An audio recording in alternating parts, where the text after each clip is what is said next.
As the real daughter of the Sterling family, I was brought back home and joined a reality dating show with my fake sister.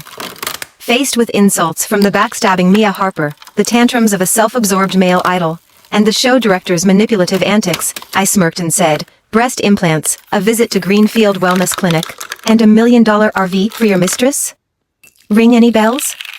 The group froze, clutching their chests, reeling with shock as they scrambled to figure out who had betrayed their secrets. I only smiled enigmatically. What can I say? My strange ability to see people's purchase histories has its perks. Content. My biological parents found me when I was hauling bricks at Steelworks Warehouse. Years ago, Victoria Sterling gave birth to me at a small-town hospital, but due to a nurse's negligence, I was switched at birth. But now, they'd found me. The Sterling family, a true embodiment of wealth. Sterling Manor looked straight out of a novel, with its fountains and sprawling lawns. The moment I sat in the luxurious living room, a severe-looking woman stormed in. This sofa was shipped from Europe last week. Miss Claire adores it. Who let this stray into dirtying the fabric? Get up immediately. She yanked my arm so hard I stumbled to my feet. Before I could steady myself, another woman with an elegant aura rushed in. Her eyes turned red when she saw me, and she embraced me. My child. You've suffered all these years. I rubbed my nose awkwardly. Not that much.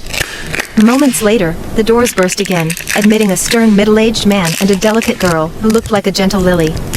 The three of them stared at me nervously. Victoria pulled Eva forward and hesitated. What if we kept Evangeline here to keep you company? So you wouldn't feel lonely. Of course, they wanted to keep Eva. It wasn't a surprise. One was the fake daughter they'd raised for years, the other was me, the real daughter they barely knew. I didn't care much, so I replied breezily, sure. Dad, Mom, Sis. Their faces lit up with joy. Eva beamed and stood behind me, pleased to be my new shadow. By the way, who's this? My gaze fell on the severe woman from earlier. Her haughty demeanor melted into an overly sweet smile. Miss Sterling, I'm the housekeeper. Mrs. Zhao. Housekeeper? I looped my arm around Victoria's. Mom, the housekeeper wouldn't happen to be the one selling 8-figure jewelry, would she? Mrs. Zhao's face twitched.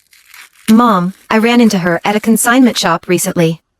She was selling a diamond necklace there. Victoria froze and glanced at Mrs. Zhao with suspicion. Mrs. Zhao's expression turned panicked as she began sweating profusely. Miss Sterling, I've never been to any consignment shop.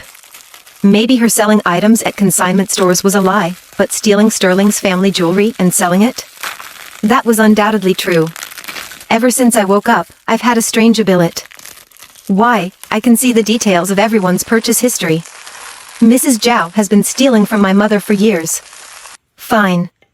To prove I'm not slandering you, Mom, have someone check your jewelry collection. I described the necklace in question. Mrs. Zhao paled. Why would you investigate me? I didn't steal anything. A guilty confession. Victoria immediately ordered someone to inspect the jewelry. Mrs. Zhao collapsed to the floor, trembling.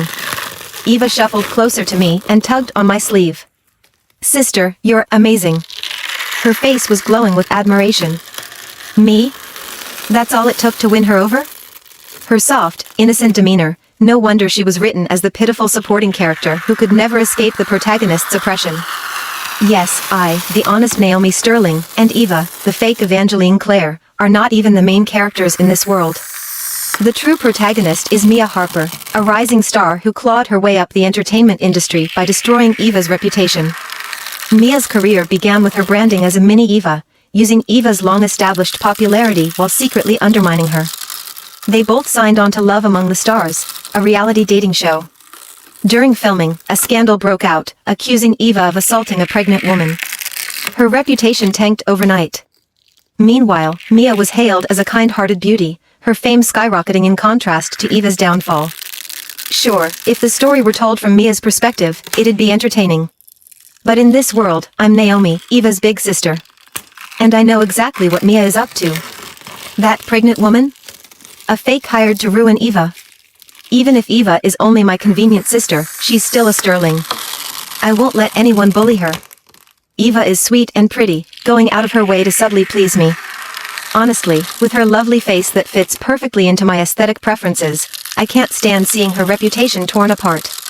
So, when Alexander Sterling asked me if I wanted to take over Sterling Enterprises, I eyed Eva holding the Love Among the Stars invitation and said I wanted to join the show with her.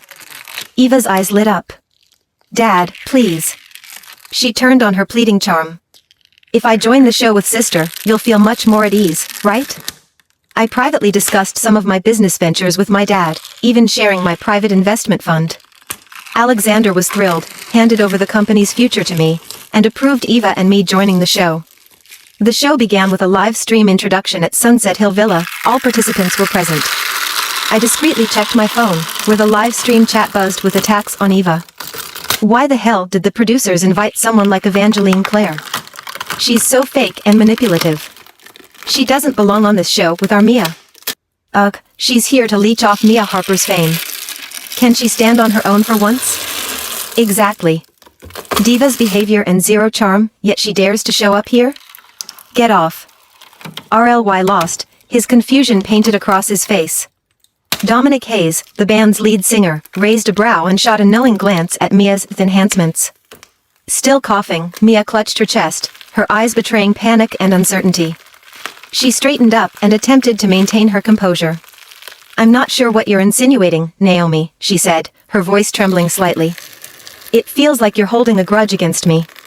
She blinked back tears dramatically, her voice softening to an almost sad tone. If I've done anything to make you misunderstand me, I deeply apologize.